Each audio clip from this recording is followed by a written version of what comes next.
মই এই কথা কৈছো কাৰণ বিনামূলীয়া বিদ্যুতৰ বিৰোধিতা কৰা নীতিশ কুমাৰে ৰাজনৈতিক কাৰণত ঘোষণা কৰিব পাৰে, কিন্তু ডাঙৰ কথাটো হ'ল এই খবৰটো প্ৰকাশ পোৱাৰ সময়ত তেওঁৰ চৰকাৰৰ বিত্ত মন্ত্ৰালয়ে এনে কোনো প্ৰস্তাৱ নাই বুলি অস্বীকাৰ কৰিছিল। বিত্ত মন্ত্ৰালয় কাৰ লগত আছে? বিজেপিৰ লগত। উপমুখ্যমন্ত্ৰী সম্ৰাট চৌধুৰী। আৰু বিনামূলীয়া বিদ্যুতৰ প্ৰস্তাৱ আছিল শক্তি মন্ত্ৰালয়ৰ, যি বহু বছৰ ধৰি JDUৰ বিজেন্দ্ৰ যাদৱৰ লগত আছে। 12 জুলাইৰ দৈনিক ভাস্কৰত প্ৰকাশ পাইছে যে শক্তি বিভাগে 100 ইউনিট পৰ্যন্ত বিনামূলীয়া বিদ্যুৎ প্ৰদানৰ প্ৰস্তাৱত বিত্ত বিভাগে অনুমোদন জনাইছে। খবৰ প্ৰকাশ পোৱাৰ লগে লগে হুলস্থুলৰ সৃষ্টি হয় আৰু বিত্ত বিভাগে অস্বীকাৰ কৰে। যোৱা 12 জুলাইত বিহাৰ চৰকাৰৰ বিত্ত বিভাগে এই খবৰ ভুল বুলি অস্বীকাৰ কৰে। বিনামূলীয়া বিদ্যুতৰ সন্দৰ্ভত বিত্ত বিভাগে কোনো সন্মতি দিয়া নাই বুলি স্পষ্টকৈ লিখা আছে, নতুবা এনে কোনো সিদ্ধান্ত লোৱা হোৱা নাই। এই খবৰ বিভ্ৰান্তিকৰ। কিন্তু 17 জুলাইত 4 দিন পিছত মুখ্যমন্ত্ৰী নীতিশ কুমাৰে নিজেই টুইট কৰে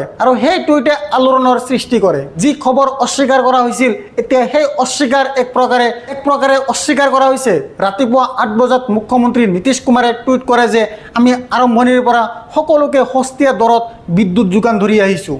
এতিয়া আমি সিদ্ধান্ত লৈছোঁ যে 2025 চনৰ 1 আগষ্টৰ পৰা অৰ্থাৎ জুলাইৰ মাহৰ বিলৰ পৰা ৰাজ্যৰ সকলো ঘৰুৱা গ্ৰাহকে 125 ইউনিটলৈকে বিদ্যুতৰ বাবে কোনো ধৰণৰ ধন দিব নালাগিব।